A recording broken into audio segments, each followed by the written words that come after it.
بسم الله الرحمن الرحيم.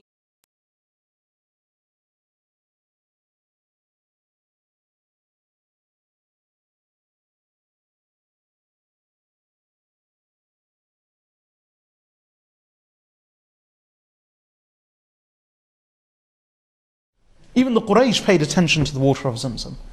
And Sayyidina Abu Dharr al-Ghifari radiyallahu anhu, when he became a Muslim, he arrived in Mecca. And he stayed in Mecca for a whole month before approaching the Prophet sallallahu alaihi wasallam.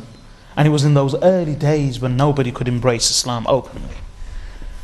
So when he approached Prophet sallallahu alaihi wasallam, the Prophet sallallahu alaihi wasallam asked him, "Where have you come from?" He explained, "I come from such and such a tribe." "How long have you been here in Mecca?" He said, 30 days, 1 month. Prophet sallallahu alaihi wasallam said, "Who has fed you?" He said, "No one." He said, "How have you survived?" He said, "For 30 days I have drank from the water of Zamzam, and I have never felt hunger." Authentic hadith, Sayyidina Abu Dharr radiyallahu anhu. And that tradition has continued till today. There are countless examples of ulama, and not just ulama, pious individuals. Even now, you will hear of people who do i'tikaf in Mecca. And for 10 days, 20 days, 30 days of Ramadan, they don't even have dates. They survive just in the water of Zamzam. Therein, فيه طعام الطعم وشفاء السقم. Therein is a cure for diseases, and therein is nourishment of food. And why not? Do you know, who wouldn't want to drink from the su'r, the leftover of Rasulullah sallallahu alayhi wasallam?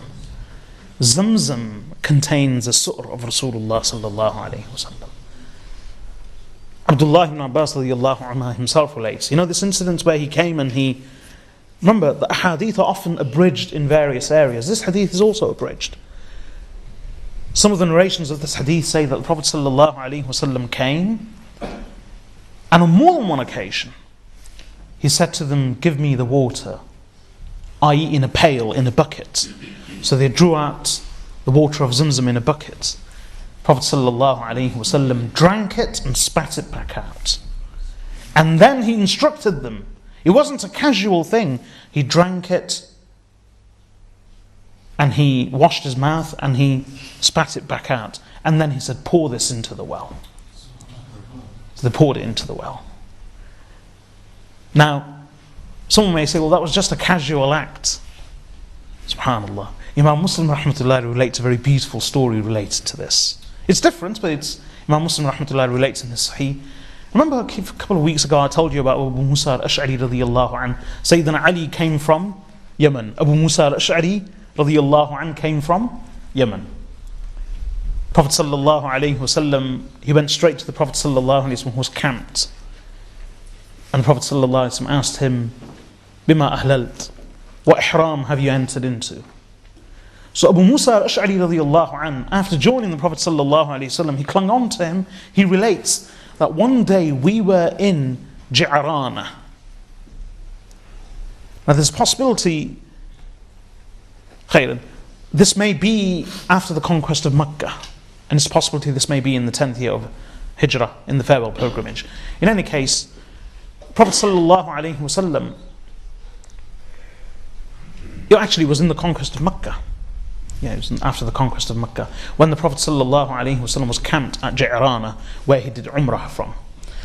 So Abu Musa al-Ash'ari radiyallahu anhu says, we were camped with Rasulullah sallallahu alayhi wasallam in Ji'rana, and I and Bilal radiyallahu anhu, the two of us were with the Prophet sallallahu alayhi wasallam.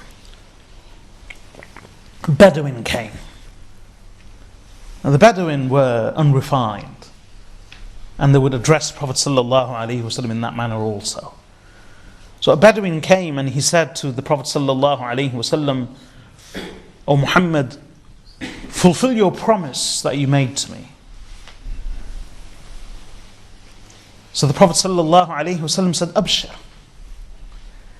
The Arabs have always had this phrase. It means receive the glad tidings. Receive the glad tidings. What it means is like if one person says to another, "Will you do this thing for me?" So in English we say, consider it done. I will make sure I do it. Consider it done. The Arabs have a phrase, abshir, receive the glad tidings, i.e. of its completion. So someone says, will you do this for me? Abshir, receive the glad tidings. So this Bedouin came, this is a hadith of Sahih Muslim. The Bedouin came to him and he said, fulfill that promise that you made to me. So the Prophet ﷺ said, abshir. So the Bedouin, being a Bedouin, he said, لَقَدْ أَكْثَرْتَ عَلَيَّ مِنْ أَبْشِرٍ. You've given me enough of your abshir, abshir. I've had enough of your abshir. So the Prophet ﷺ angrily turned around to Abu Musa al-Ash'ari and Sayyidina Bilal radiyallahu anhuma. And he said to them, he has rejected my bushra. He has rejected my glad tidings. So the two of you accept my glad tidings. And what was a glad tiding? He said to Abu Musa al-Ash'ari, go and fetch a pot with water. So they went and fetched a pot of water. Prophet ﷺ took it, gargled, and he spat it out. Then he gave it to Abu Musa al-Ash'ari radiyallahu anhu and said, the two of you, Abu Musa and Bilal, drink of this water and pour it on your heads and on your bosoms. For this is my bushra. So Abu Musa al-Ash'ari radiyallahu anhuma and Bilal radiyallahu anhuma both began drinking. Al-Mu'mineen, Salama radiyallahu anha had heard this entire conversation. She parted the curtain and from behind the curtain said, do not forget your mother, leave some for your mother.